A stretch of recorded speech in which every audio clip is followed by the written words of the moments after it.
This morning, before you enter this core, this church, maybe we call it sanctuary.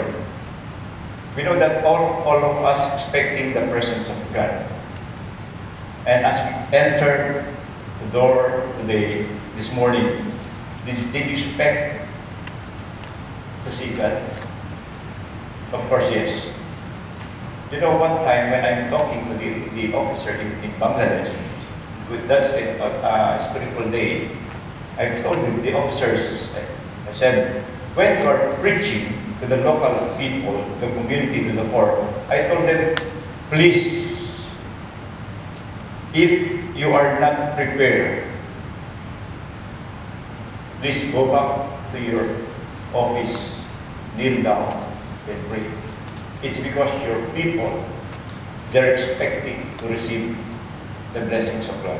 And of course, they want to encounter the presence of God in their life. And I know that all of us, we come here today because we want to experience the presence of God. That's why, as we read the scripture for today, David said in chapter 51, verse 11 in Psalms, "Cast me not away from your presence, and take not your Holy Spirit from me." The presence of the Lord in our lives is one of the single most important attributes in our lives. We cannot live without the presence of the Lord. And as a believer, the presence of the Lord is so important, but yet few believers know what presence of God really means to them. We know the Bible, if we read the Isaiah chapter 6, verse 3, it says here, the whole earth is full of His glory. But in Psalm chapter 139, we can read there also that where could I go from your spirit? Or where could I flee from your presence? Everywhere, God is everywhere at all times. Nothing escapes in the eyes of God. There is no secret. There is no surprises to Him. Everything done in secret, He can, and He will reveal someday. What does this mean in our life as a believer? You're never alone. God is with us. God is with you, no matter where our life is. You know, many Christians today never experience the presence of the Lord in their life. The question is, why? Because we have not fully experienced the presence of God in our life. It's because we haven't been actively seeking it. We only seek God when we found ourselves in the tight spots. And sometimes it's because no more options, or maybe because there is no other solution. That's why we come to the presence of God. That's why we say that some people never experience the presence of God in their life. And sometimes because we are not completely convinced that God's presence is the only thing that can strengthen us and help us to overcome the barriers of life. Why is it important to constantly seek God's presence in our life? It's because God's presence is what will change us to be Christian with a purpose. The presence of God will change the way we see the church. You know, in Isaiah chapter 6, the one that I read this morning, Isaiah chapter 6 shows us key components, 4 components of the Christian life. One is God's holiness, second is our sin, third is God's free gift of grace, and the last one is mission to share God's message. That's in Isaiah chapter 6. But we will see here that Isaiah, during the call of God, from God, Isaiah was privileged to have a true encounter with God. An encounter with God will change his life forever. It's because that's the time that Isaiah had the opportunity to have a true worship experience in the presence of God. We know that as we sing, as we pray, as we give, as we hear the Word of God, we want to have people experience the presence of God. We know that the praise and worship team, maybe the scripture reading, maybe the band or the piano will play. We can feel the presence of God. You know, in our Eagle Conference, one of the leader, worship leader, he said, "We are in the presence of God. Please sing with us." So as we come together in our worship today, we want to feel that the presence of God will be with us. That's why this morning in Isaiah chapter 6, as we read Isaiah chapter 6, verse 1, Isaiah relates to us his experience with the presence of God. Isaiah had an encounter with God and he knew he was in the presence of God Almighty. We know that Isaiah has actively seeking the presence of God in his life.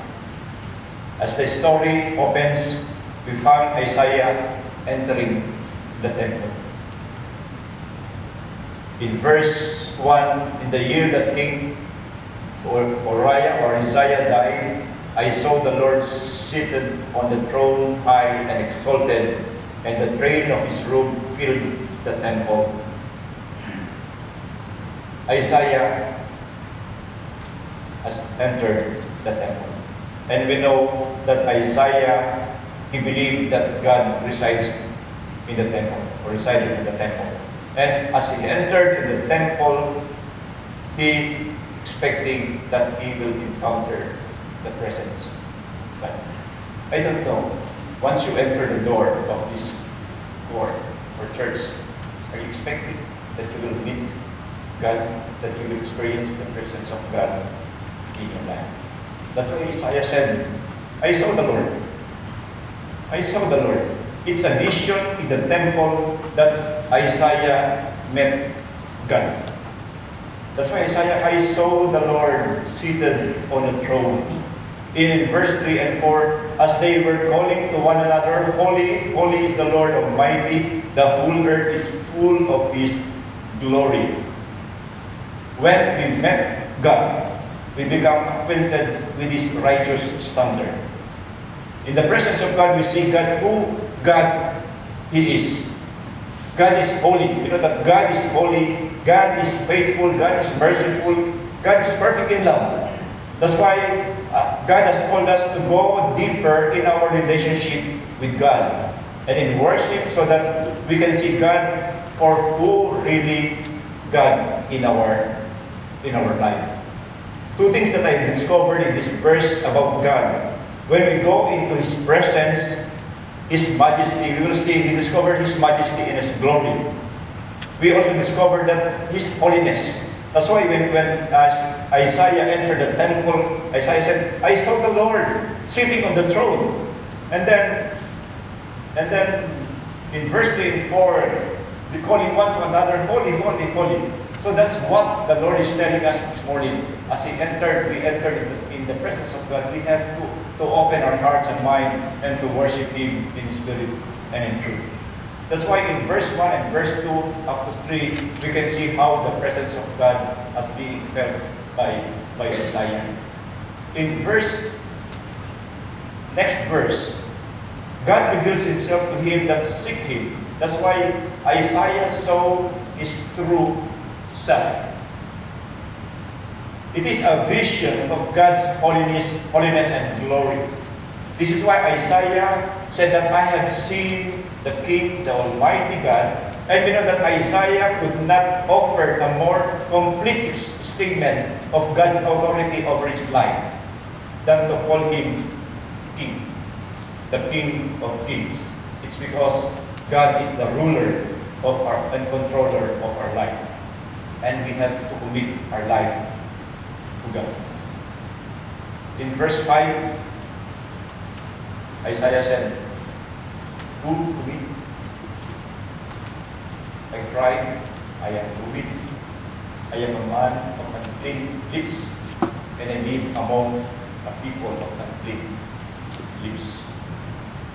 An awareness of God's righteous standard revealed one's own sins. Upon acknowledging his unrighteousness, Isaiah, he seeks a covering from God's judgment. In God's presence, we see ourselves who we are. In God's presence, we will see ourselves who we are. Think about this. When we are worshiping God and we are in God's presence, we are under the lights of His holiness and righteousness. Under those lights, our sin and sinfulness is made clean. We see our need, much like Isaiah saw his needs and God's blessing. I remember one retired officer in a country, Philippines. He said that, you know, when he called the people to go to the altar, one person came to the altar and he kneeled down. And then one person also came just to counsel him, and then he said, why you came to the altar? And he said, I want to surrender my life to Jesus. But you know what he did? I remember that officer said, Lord, I want to surrender my life to you, but I will not surrender my pocket to you. There is a reservation. Sometimes Christian, we come into the presence of God, they want to surrender their life to God, but sometimes said, Lord, it's only part of my life I want to surrender to you. But the Lord is asking us even today, we need to surrender our whole life to Jesus. And that's what Isaiah had seen himself. When he came to the presence of God, the Lord has revealed himself to him. The Lord has said, I am an unclean means. In the presence of God, Isaiah recognizes his unworthiness. His lips have long displayed his corruption. That's why in our scripture reading for today, in Psalm 51, if we will go on Psalm 51, we will read in Psalm 51. David said, cast me not away from your presence and take not your Holy Spirit from me. It is sometimes said that no Christian should ever pray this prayer. But you know, David feared being cast away from God and losing the Holy Spirit. What did it mean for David, this kind of prayer? What was the thinking and feeling when he prayed this prayer? Maybe you know the story about David. One of the keys comes in the preceding verse when we praise this one. If you will see Psalm 51, after that verse, David said, create in me a clean heart, O God. David was a man with an unclean heart.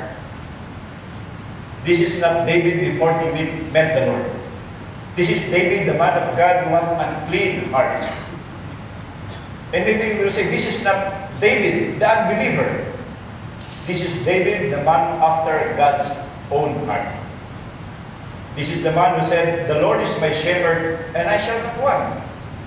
And of course, this is the King of God, or King God personally chose to rule His people. He is a man of God with an unclean heart. He knows the Lord, and he has an unclean heart. He is a leader of God's people, but of course, he has an unclean heart. He writes worship music. Maybe you will read Psalms, but he has an unclean heart. When a man has an unclean heart, he rightly fears being cast out of God's presence. He rightly fears losing the Holy Spirit. That's why he said, Lord, please, cast me not away from your presence. This Psalm 51. There he saw a beautiful woman named Bethsaida. You know that one, taking the bath, seeing her arose her great desire with her. Then they slept together. Then Bethsaida sent word to the king that he was pregnant.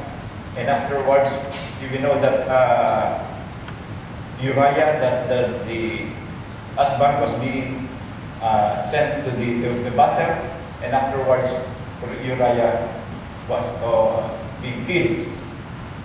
That's why David prayed this, Lord, cast me not away your presence. This is the background of Psalms 51. It is a portrait of a man with a clean heart committing back to God. You know, it's the hardest words you will ever say, I have sinned. Maybe it's hard to admit that you are done wrong. It's hard to admit that you hurt someone. It's hard to bow down your knees and say, oh God, forgive me, for I have sinned. You know, one time in the Philippines, there was a pastor doing a Bible study in a big company. And all the employees, staff and employees coming to the Bible study, and the company owner always sitting in front of the congregation. And you know, the pastor is very energetic in doing the Bible study. But one time, a pastor also came and then he attended the Bible study of the big company, and it's growing. And the pastor said to the pastor who is leading the Bible study, and he's pastoring that company. And he said, Pastor, I attended in your Bible study several times, but I never hear you having a topic of sin. About sin. And the pastor said, oh, I never make the topic in the Bible study in the congregation. And the pastor said, what? It's because my boss is doing some sin. If I will preach, so I will do the Bible study, maybe he will remove me in this company to do the Bible study. And sometimes we are afraid to tell to our people, we have sinned. And sometimes we are ashamed to kneel down and say, Lord, I have sinned against you. I remember when I was in Bangladesh, maybe I shared to you this one. But the thing that I want to share is about the mission of the Lord. I don't know if I shared this to you, but one time they invited me to a big meeting in Bangladesh. It's around 2,000 people. I shared it, but I want to share it again to you. And then some of the people in the pastor told me, okay, Major, just preach the word of God, but don't ask them to come and kneel down and accept Christ as their personal Savior. It's because we are in the place wherein many Muslims and many Buddhists and only little Christian. And also police also watching us. So they asked me to preach at the big congregation, but the warning is don't ask them to accept Christ as their personal Savior. So after my preaching, I said, can I invite them? I'm talking to myself. Can I invite them to accept Christ as my personal Savior, as their personal Savior? But the people surrounding me said that don't ask them to accept. But you know, the Lord is telling me, please ask them to accept Christ. You know, after my preaching, I asked them, I said, whoever wants to accept Christ as their personal Savior and confess your sin, Jesus is here. After that one, many people stand and accept Christ as their personal Savior. But of course, I have to face the consequence of that one. Because that's the time that the Salvation Army in Bangladesh received a letter from the government that they said, both of us need to leave the country. You need to leave the country. And we are afraid that time. Because our project relation officer was being told that they asked us to leave the country. But I know that that's a consequence for us. But you know, that's the thing that we need to pray to the Lord, that we have to preach the gospel, because that's the message that God is telling us. That's why this morning I want to tell you that we have always to be in the presence of God, and we have to be faithful in serving the Lord. I want to ask you this question. Have you taken God's grace for granted? Has our love for God grown cold? Are we careless about prayer? Have we slowly grown lukewarm in our Christian faith? Do we love the Word too much? Have we been slothful or lazy in the Lord's service? Are we careless in our words? Or are we become spiritually cold? Maybe if these things are true, then maybe we can pray like David prayed. Lord, please don't pass away your presence in me. As we go back to Isaiah chapter 6, we can read in Isaiah chapter 6, after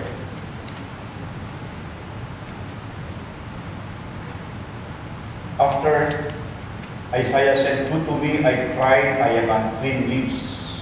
And then in verse 6 and 7, it says here, "With it, he touched my mouth and said, See, this has touched your lips, and your guilt is taken away, and your sin atoned for." When Isaiah saw the Lord, he is also saw himself. That's why he cried out, "Who is me?" He looked filthy, dirty, and sinner. God cleanses those who repent. But sometimes we never come to God and say, "Lord, please forgive my sin." But sometimes, as we read Isaiah chapter 6, verse 1 after verse 7, we stop there when Isaiah received the forgiveness of the Lord. But we forgot that there is a next verse. In verse 8, "Then I heard the voice of the Lord saying, Whom shall I send? And whom will go for us?" I remember one time when we were in the Philippines, and Commissioner Lim Aam is our TC. And that time, we appointed in one corps from Pangasinan, and then we have to go to another division. And that's very far from our place, which is you have to travel 3 days and 4 nights, or 3 nights and 4 days in a big ship. And then I said to Commissioner, we received this appointment. You know that we have 4 children. Leeward at that time is still 7 years old, and the second son 5, and the third son is, I think, 3, and we have 6 months baby. From our place in Pangasinan going to Mindanao, that's in South Cotabato, and we have to travel that 3 days and 3 nights and 4 days. But Commissioner told us, "Please go, and if you have some problem, just write to me." You know, we obey the Lord. And you know, we stayed in that corps 3 years, and we enjoyed it. We enjoy working with the people. Even though that's a very small village, 200 meters from the sea, 800 meters from the main road. You cannot see a car, you can see a rice field, coconut trees, but you know, in 3 years, we enjoy the presence of God working with the people. That's why the Lord said in verse 6, or verse 8 in Isaiah chapter 6, yes. Then the Lord, I heard the voice of the Lord saying, "Whom shall I send? Whom shall I send?" God calls the cleansed to service. Maybe we will say, this is God's commission for Isaiah. But while I'm reading Isaiah chapter 6, I said, I think it is not a God's commission to Isaiah. Maybe it's a rededication of his life, or maybe it's affirmation of his calling, or maybe Isaiah's renewal of his mission. But one thing that I've challenged in this verse, when the Lord tell to Isaiah, Isaiah said, here am I sent. So this morning I want to give you a challenge. The commission is given to every follower of Jesus. This is not only for the officer. This is not only for a local officer. But you know, the commission is given to all of us. And we have to share the gospel of our Lord Jesus Christ. You were made for mission. And God is at work in the Word, and He wants us to join Him. What is the mission of our church today? We have to share the Word of God. But before that, we have to come to the presence of God and ask Him, Lord, I want to come. And I want to surrender my life. If I sin against you, Lord, I want to come and kneel down and give my life to you. I know that sometimes it's hard to come in the altar. But maybe this morning I want to invite you, maybe one or two, you want to come, kneel down and pray, just come and pray. And if you want to pray what David's prayer today, maybe you can come and pray for them. And the Lord will bless you even this morning.